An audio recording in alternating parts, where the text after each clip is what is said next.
kailan nga gabi mga mawe, etong at naisipan ko ang linisin tong mga laruan ni CJ. Napansin ko kasi itong lagayan niya, Diyos ko, sobrang alikabok na mga mawe. Kaya naman, for the punas muna nga ako. Iniisip ko nga ng mga time na to, kung tama ba tong ginawa ko na maglinis nga habang gising nga itong si CJ. Hindi ko kasi alam kung matatapos ba ako kakasaway sa kanya o matatapos ba ako dito sa ginagawa ko.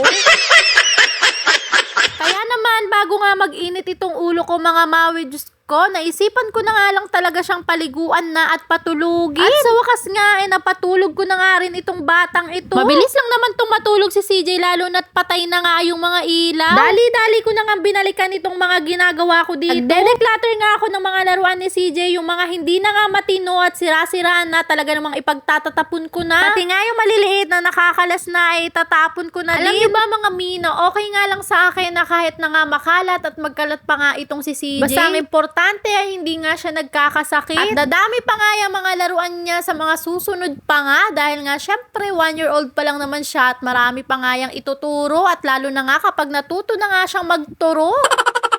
Ang sarap lang talaga sa feeling mga mawe na nabibigay nga natin yung mga ganitong kasiyahan ng mga anak natin. Lalo na nga sa kalagayan ko, hindi ko naman nga na-experience yung mga ganitong mga kadaming laruan. Alala ko pa nga nung maliit ako ay iiyakan nga namin yung gusto namin, pero hanggang iyak lang kami, hindi naman din ibibili. Pero kahit gano'n ay naiintindihan ko naman nung araw gano'n naman talaga. Naranasan na nga natin yung mga ganong bagay. Syempre, ayaw na nga natin iparanas yun sa mga anak natin. Kumbaga hanggat kaya nating ibibigay natin. Wala namang masama sa pagbili ng mga laruan, lalo na nga kung may sobra naman. At halos nga lahat ng mga laruan ni CJ ay puro mumurahin lang yan mga mawe. Kasi natuto na nga ako nung unang binilhan ko nga siya, ay Diyos ko miyo, isang araw lang ata o wala pa nga, isang oras lang ata yun. Talaga namang sira na agad. Naman yung mga binibili ko sa kanya ay yung mga 3 for 100 or yung mga 30 pesos lang. Kaya naman kahit itapon niya yon, ibagsak niya yon, ay carry bells lang mga mawe.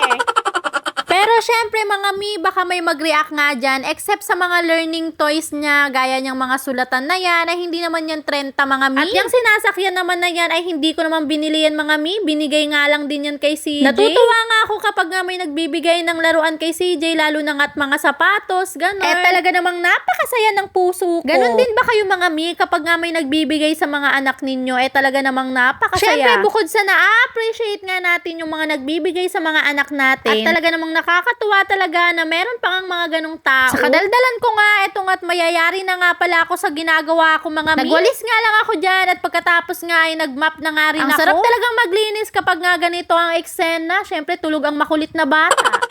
Sigurado naman na pagkagising nga nitong batang ito ay nako, i-update ko na nga lang kayo. Ang sarap nga tingnan kapag nga ganito. Ang dami-dami ko na naman nga sinasabi. O siya mga mi, hanggang dito na lang. Maraming salamat po sa mga nanunood.